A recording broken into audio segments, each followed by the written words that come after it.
বেশ অনেকদিন ধরে না বিরিয়ানি খাওয়ার ভীষণ মন হচ্ছিল, কিন্তু মাকে তো বলতে পারছিলাম না যে এত কিছু বানিয়ে দেওয়ার জন্য।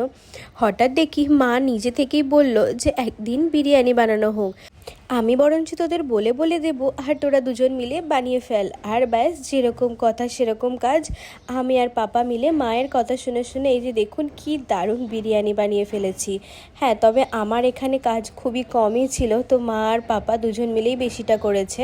মা যতই বলুক হাত লাগাবে না, নিজে থেকেই করবে, কিন্তু মা হাত না লাগালে কি আর এত সুন্দর বিরিয়ানিটা হতো বলুন তো।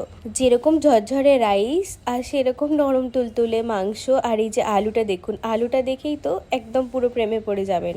বিরিয়ানি তো হলো, শুধু বিরিয়ানি তো ভালো লাগবে না খেতে, তাই সাথে দেখুন চিকেন চাপও বানানো হয়েছে। আর চিকেন চাপের কালারটা দেখতে পাচ্ছেন কি দারুণ হয়েছে। আর এই বড় বড় পিস আগের দিন রাতেবেলায় সব ম্যারিনেট করে রেখেছিলাম, তাই তো এত সুন্দর নরম তুলতুলে মাংসগুলো হয়েছে। আর পুরো মাংসর ভেতরেও না স্বাদটা ভালোভাবে ঢোকে আগের দিনে ম্যারিনেট করে রাখলে।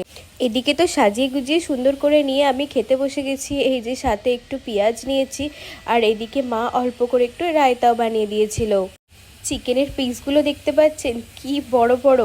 আচ্ছা, আপনাদের কাদের কাদের এই কম্বোটা খেতে ভালো লাগে আমাকে কিন্তু কমেন্টে জানাবেন। এই যে বিরিয়ানি আর সাথে চিকেন চাপ, আর রাইসগুলো ঝরঝরে হয়েছে তার মানে এই না যে শক্ত হয়েছে। এই যে দেখুন কি সুন্দর নরম তুলতুলে রাইসগুলো হয়েছে।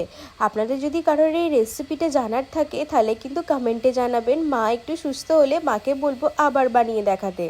আমার না এই নরম মাংস না হলে একদম ভালো লাগে না খেতে, তাই আমি আগেই দেখে নিলাম। আর হাত দিতেই তো অমনি খুলে চলে এলো।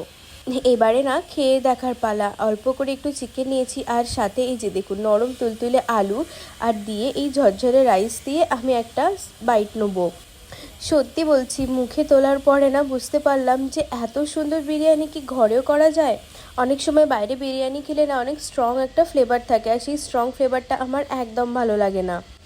এই হালকা লাইট ফ্লেভারে বাড়িতে এত সুন্দর বিরিয়ানি আর আমার মায়ের হাতে, সে তো আর কি বলবো। আমি তো এখন জমিয়ে খেয়ে নিই। আর তোমরা কারা কারা বিরিয়ানি লাভার আছো আমাকে কিন্তু কমেন্টে জানিও।